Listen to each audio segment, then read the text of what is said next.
Moi, dès que j'ai annoncé à mes parents je vais être éducateur canin, évidemment, la première chose qu'ils m'ont dit, c'est fais pas ça, tu vas pas gagner d'argent. Et Ouais. ce qui t'a amené à devenir éducateur canin? Et ça, maintenant, ça m'est venu comme ça. En fait, pour te dire l'histoire, réellement, j'étais aussi sur un canapé. Et en fait, avant ce canapé, j'avais 2 ans de réflexion dans ma tête où tout le temps j'allais à l'école, Ouais. tu sais, et je me disais, mais pourquoi je vais à l'école?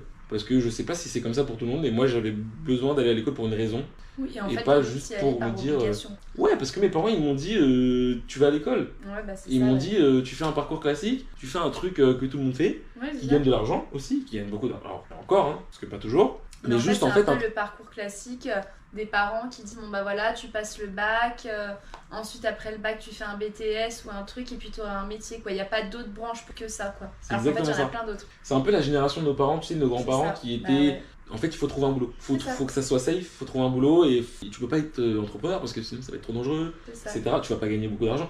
Moi, dès que j'ai annoncé à mes parents je vais être éducateur canin, évidemment, la première chose qu'ils m'ont dit, c'est fais pas ça, tu vas pas gagner d'argent. Tu Ouais, vas pas c'est pouvoir vrai. vivre en fait De ta passion en fait, de clairement. ça en fait et sois objectif dans ce que tu fais. Sûr. Ne réfléchis pas comme ça parce que t'es jeune.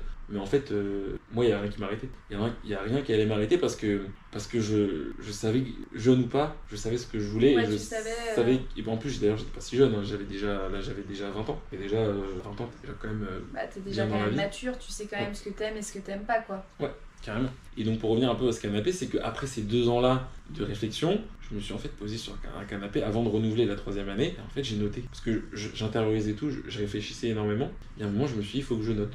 Parfois, il faut extérioriser les choses. Et le fait de noter, bah là, à ce moment-là, j'ai noté des choses. Et c'est devenu logique. Je me suis dit, en fait, ah, mais noter, et là, naturellement, Et tu j'étais en notais train quoi? d'écrire ce que je ressentais, tu vois. D'accord, ok. Ce que je ressentais au plus profond de moi-même. Pas que Et parfois- professionnellement parlant, juste tes Non, émotions. plus par rapport à ce que je voulais faire de ma vie D'accord. après. Ok. Mais du coup, par rapport à ce que je ressentais vraiment au fond de moi, tu vois. Et donc, ce fait-là d'extérioriser ça, en fait, j'ai tout de suite noté que en fait, j'en avais marre de l'école d'ingénieur, que je voulais absolument un métier qui me fasse kiffer, que j'avais vu ce métier éducateur canin en tapant juste métier pour animaux sur internet et que j'avais trouvé ça dingue. En fait, le côté business, le côté humain, le côté. Tu vois, en fait, c'est. On pourra le détailler un peu, mais c'est un peu. Enfin, je me suis dit, ce métier, c'est pour moi. Je me suis Ok. dit, ce métier, il est fait pour moi. Et il n'y a pas d'autre métier possible pour moi. Animateur, c'est aussi quelque chose que j'adore, donc je continue et je continuerai.